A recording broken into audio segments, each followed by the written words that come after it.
questions and requests about what to do when a guy just goes into full defensive mode, just D's up while you have them mounted, all right? So what do we mean by that? I've got Rock mounted, and he does the classic here, you know? He's not going to let you get in. You're trying to expose some type of arm, and just nothing is going to happen. Nothing's going on. He's all clogged up here. Now, obviously we're talking from a sportive aspect here, because if he did this, I would just go bang, and he'd give me something, right?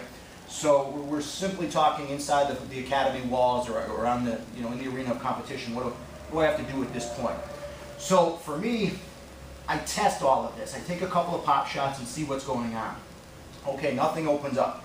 So what I'm going to do is I'm going to grab his lapel, all right? And it's the same side lapel. So if I'm using my right hand, I'm reaching straight down and I'm grabbing his left lapel. If I was going to use my left hand, you know, I would grab his right lapel. So it's the same side lapel. It's not a cross lapel grip here, all right? So I grab that lapel and I lift it straight up in the air, as if I'm lifting grocery bags.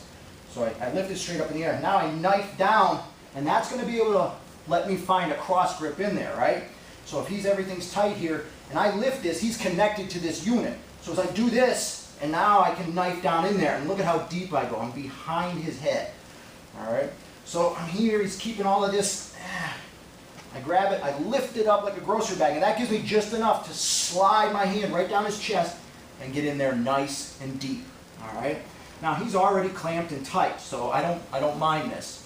From here, my elbow or my hand, or my fist, I like to make a fist on the ground. My fist or my elbow is going to block the ear that's opposite my cross grip, all right? So it's going to come over here and block. And now I'm going to drag my knee up and move to an S-mount position on him. From here, we have the standard arm lock finish. And again, I'll do this from a different angle, but I want you guys to see, all right, a few things.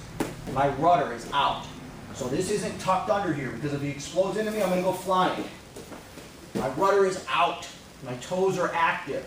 My hips are active. I'm leaning heavily on him, so that if he's trying to turn into me, it's not going to happen. All right, now my free arm, because the other one is already dedicated to the choke, is going to punch in, and I'm going to hook his arm. And again, I'll do this from a different angle, no worries. I'm not real flexible, so what I do is I lean onto his rib cage to lighten the load on this leg. And now I have my standard arm lock finish. All right, so let's turn you that way, Rock. So same thing, right? The guy's all D'd up here, okay? He's all D'd up. Take a couple of pop shots. It's not going to work. So I grab the lapel, same side lapel, right here, and I lift the grocery bag. I punch in. Once I punch in, I already know he's going to be clamping again, because he doesn't want to create any more space. So I'm going to put my fist next to his ear or my elbow next to his ear. I just need something that's not going to allow his head to go that way. I drag my knee up all the way to the crown of his head, and that exposes his arm. Now I flip the leg into an S-mount position. And remember that, what I said about that rudder back there. It can't be tucked under your butt. It has to be thrown out. From here, I'm going to hook his arm on arm. And I lean heavily on his rib cage to lighten the load on that leg. You younger, flexible guys can whip your leg over, but I'm old, so I need to lean on this. Bring the leg over, and now I got it. All right, standard arm lock finish. What if I can't expose the arm? He grips up, he defends, something like that. So everything starts the same, right? I'm here, grocery bag lift, I slide in, I get a real deep grip. He re-grips up, he's tight, right? I come here, maybe I've caught him a few times with this arm lock, and he's just buckled down now. He's really super defending this arm. So in this case, what I do is I come back this way, and I cross face, like a reverse cross face. I take my elbow, and I grind it up. A lot of times it's called a shave, like a reverse shave. So I'm shaving his face in reverse. Right, now I stick my thumb in the collar, or I grab this nice tuft of gi at the top of the shoulder. Now I unwind my S-mount.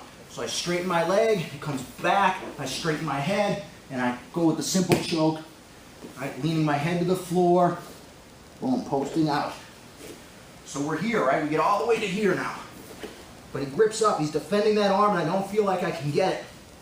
I start with my elbow in his face and ear, and I grind it backwards to turn his face and create a landing spot for my grip. If the gi is open, I can slip my thumb in. If it's not, I will just grab hold of all of this material at the top of the shoulder. Now I start to unwind.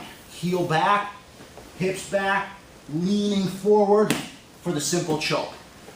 All right, so the simple choke from the mount coupled with the simple arm lock from the mount comes together into this nice double attack. It's the entry into it that's important. Right? Lift the grocery bag, slide that hand in. If you get that good entry, everything else will fall into place and eventually bust through those defenses he's set up for me. All right, try it, put it in your game.